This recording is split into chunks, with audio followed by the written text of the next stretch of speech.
A day ahead of the union budget, the economic survey has thrown some very strong light on some of the most salient points of the Indian economy over the financial year 2023 and 2024. Joining me is Mr. Chandrajit Banerjee, Director General CII, as he explains what we can expect from the union budget tomorrow. So while the overall economic survey looks very promising, do you think that the estimate of 6.5 to 7% growth that has been projected in the survey has chances of further growth beyond this limit? Can India actually look for a sustained 8% growth in the coming fiscal?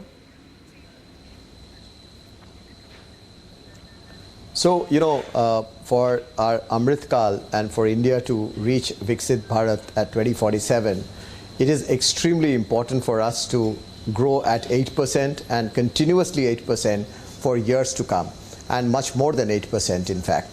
And therefore, I think there is need for us to grow at 8%. One. Second, I think, yes, of course, the economic survey estimates, I would believe, are cautiously optimistic, and we can definitely grow beyond. As the economic survey also recognizes that there is today participation of the private sector pretty much strongly coming in, that would really add to the tailwind of this growth story. Today, so far, we had seen a government capex-led growth in the last few years, but with the private sector now having started to come in and coming in well, we see that growth getting well fueled. And I see the efficiencies and the macroeconomic parameters to be strong and the fundamentals being strong. Therefore, we see our predictions reaching an 8% growth is pretty eminent.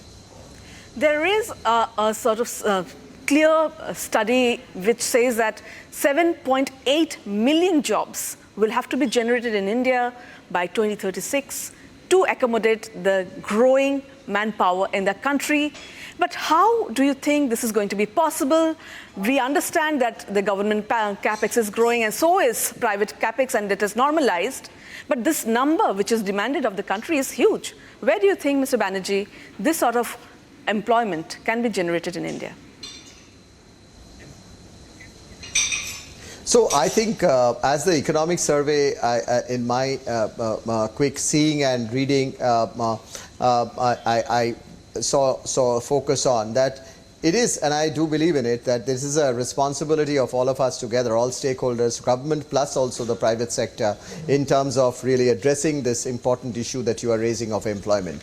So number one, I would think that one of the schemes that we had seen in the recent past to be very successful was a production-linked incentive to some sectors, which really enhanced some of the sectors' investments. So an employment-linked incentive, which is like an ELI type of like a PLI in certain sectors which are more labor-intensive, could be something which is useful, which can give incentive to incremental employment as it gets generated. So which will, I think, incentivize a lot of companies to employ more, and it would also add to the revenues of the government much more than the incentive, I would think. You can get it, so it can kickstart it by a scheme which can generate more employment, especially even those sectors which are biased towards, say, for instance, women women in the labor market. Say, for instance, the textiles and the garment industry, or even the tourism sector. And one more area which cuts across many are the small and the mid-sized companies, because going forward, if you will see, the small and the mid companies would actually, especially in manufacturing, they are the ones where from employment will come, because they will not be able to, or they would not automate as much as a large company. So really making it easier to do business for the small and the large, smaller and the mid-sized companies would be a critical story going forward. And we see all of this to be a great opportunity in the budget, and that's how we can create more employment. And the last point is the collaboration and the participation of the private sector to see how we are able to give skilling, impart skillings, and to also give certified skills, which are government certified skilling, certificates to our labor, which will enhance their opportunities in the labor market. I think these are things which we would like to see being taken forward very strongly in the budget and thereafter.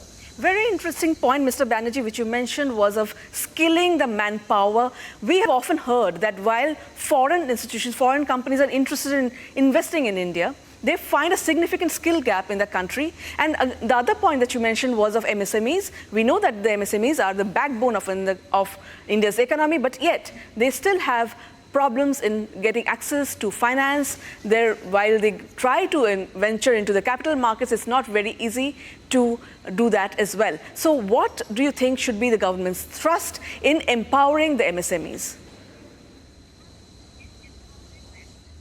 So, one of the things is, as you rightly said, that how does the MSME get access to easier capital at competitive rates, etc.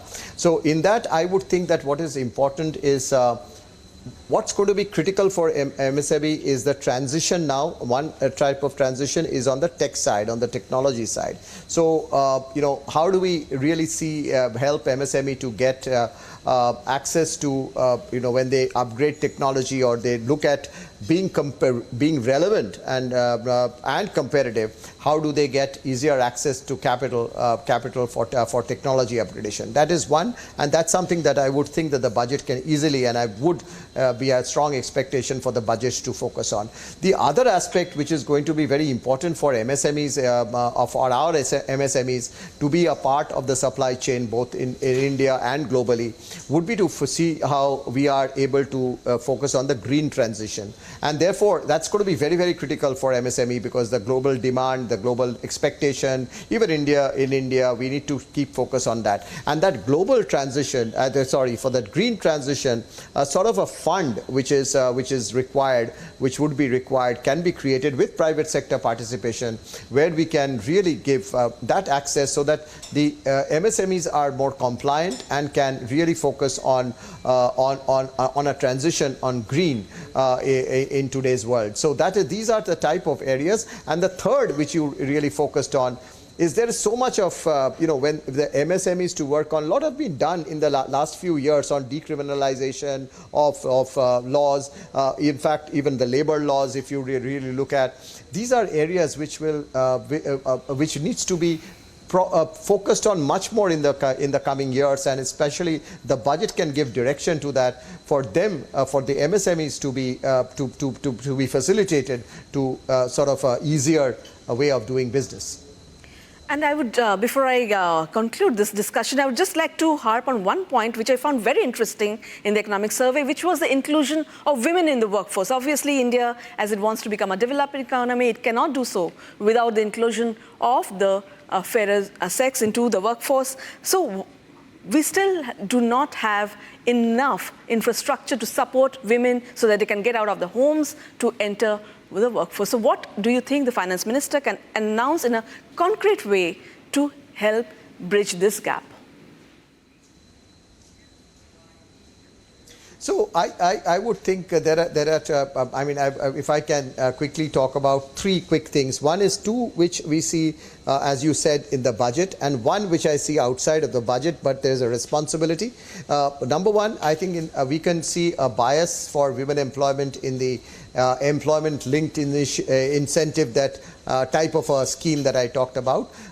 In an employment-linked incentive type of a scheme, a more bias towards women employment could be certainly one. And second, even there are sectors which can employ not just more, but lot of women can get employed. And I would think that focus on those sectors, like say even in tourism, hospitality industry. One of the things that was that also came up, as I mentioned in the economic survey, was caregiving. And I think so that particular area sector has a huge effect on employment of women. And if we can create ecosystems which can incentivize skilling of women into something which is internationally acceptable, we have a huge scope in India and outside. The third block that I really talked about was a responsibility, and I think it is now there is where industry and private sector has a role to play. We need to see how we can have more facilitative environment, not just by law, but I think much more by voluntary, private sector being showcased to have done well, so that there is an understanding as to how one creates how workplace gets a better sort of productivity through greater gender parity. I think these are stories which can be well sort of socialized by the private sector through good examples, which will lead to a major shift in the mindset and culture. Employment, growth, women. These are some of the most important points that Mr. Banerjee thinks should be highlighted in the upcoming budget.